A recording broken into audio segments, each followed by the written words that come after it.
Hey everyone, it's your favorite light skinned cyborg. And yeah, I'm coming back at you with another video. And today I wanted to talk about um making my peace with nature. And as I record this video outside my window, I can see that the leaves are just starting to pop out on the trees again after a long time. Of course, winter is departing, and I don't know, it just inspired me to talk about my relationship with nature and how I've grown with it over the past few years. So, um, yeah, guys, what can I say about nature? I mean, as a disabled person, that I feel like, especially physically disabled people, the default sort of relationship that we have with nature is, sort of inherently an antagonistic one, guys, because, like, you know, we essentially stand against nature all the time.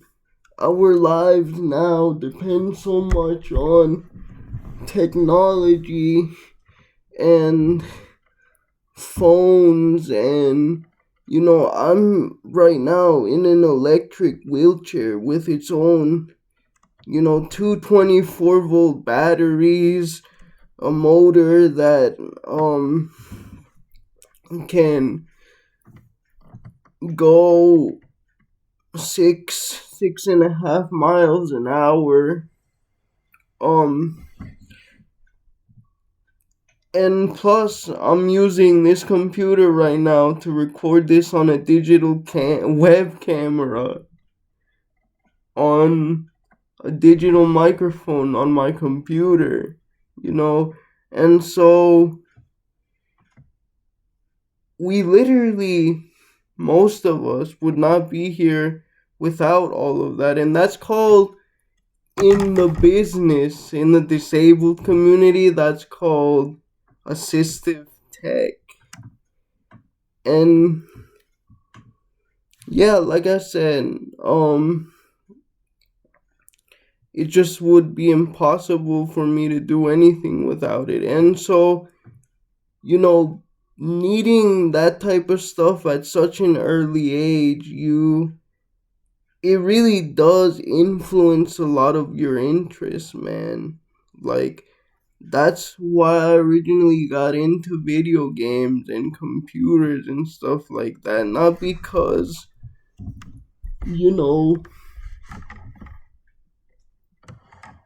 I had any genuine interest in them, but because I couldn't play outside like the other kids, I couldn't play sports with the other kids, so technology was just sort of my thing. Um, and yeah, what can I say? It caused me not to go outside. To me, nature became a reminder of everything that was quote unquote wrong with me. It was a reminder of how set apart I was from everyone else because I was on wheels and a joystick instead of legs and feet. And, you know, especially as I grew older, I just started isolating myself more and more as high school came on. And the kids turned into rebellious adolescents and started forming their cliquey groups. That never happened for me. My unnaturalness became more and more apparent. It seemed like there was no way I could escape it, guys. And you know, that's kind of just how I was. I was essentially, I didn't touch grass at all. I was a basement dweller, an inkwell, um, just not in a good place until slowly, very slowly, I started to change. Um, and it all culminated in 2021 after the pandemic, of course, where I kind of just said, look, man, I'm tired of being inside all of the time. Um, I'm actually fortunate enough to be one of the young men who's does live in a suburb. My family, or I guess not necessarily my entire family, it's just me and my mom, but we're one of four, three or four, I think, Latino families in our little development that we live in. And um I do have a nice park. Like, it has super nice amenities, and I live close to the doctors, to the barber shop. Like, I can literally go there in my chair, and I would.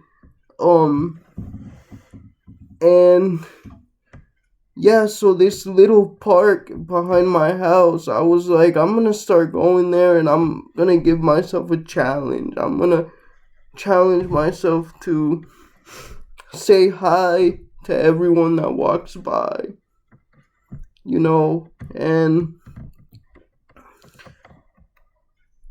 honestly, I did make friends that way. I did make friends that way.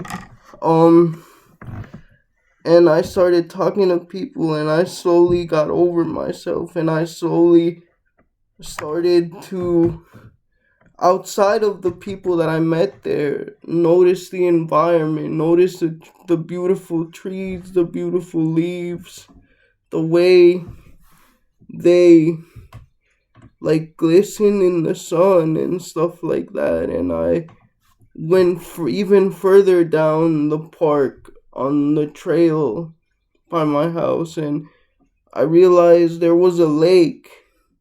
And so I started sitting at the lake, and there was a fountain, and I started watching the water pour out of the fountain. And I just started to really, like, I don't know, make peace with nature. I started to realize that, there's no need for me to be antagonistic towards it, and that I was a part of it, like, for better and for worse. Like, I'm here, like, I'm part of these systems just like every other human being, even if I may be alienated in a lot of ways, and I still am. But I don't know, guys. It just putting that challenge for myself really changed me. It really did, man. And last summer and last spring especially, I had a series of, I guess you could call them natural revelations, but I read a lot of Kierkegaard in that time, and he talks about the importance of the moment. And like, I felt like last year I was finally able to clinch that moment and be, like, just be present in it. And you know like, for example, there's this beautiful, beautiful tree uh at one of the parts of the park where I like to sit. There are benches, and last year, on one of the days I went out, I I sat there and I'm like, okay, I'm gonna make the moment happen again. I'm gonna make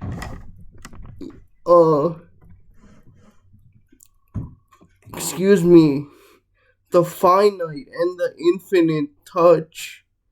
And when I did that, guys, I noticed the leaves rustling in the wind. And it was one of the most beautiful things I ever saw in my life. It literally brings me to tears, guys. Another way to put that exact same thing is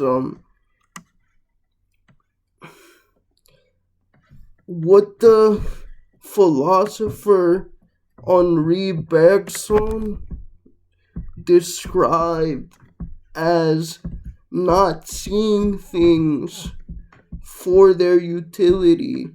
All of my life, I had looked at nature in this very sort of dominionist way, like nature was something to be conquered, nature was something to be used for the purposes of extraction, exploitation, and technology to make my life better. But in that moment, I let go of nature's utility. I let go of what I thought that tree could do for me, and I just observed it, and I was shocked at what I found and what I saw. I really was. And there's probably no moment more indicative of the peace that I made with nature over the years.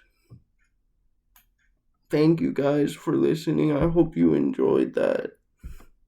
And I hope that you guys can take a moment to, and I know it's hard because a lot of people don't have access to third spaces or even a walkable environment, but I hope you're able to appreciate nature like I learned to do, even as someone for whom nature is antagonistic and whose existence stands against nature. Alright, bye.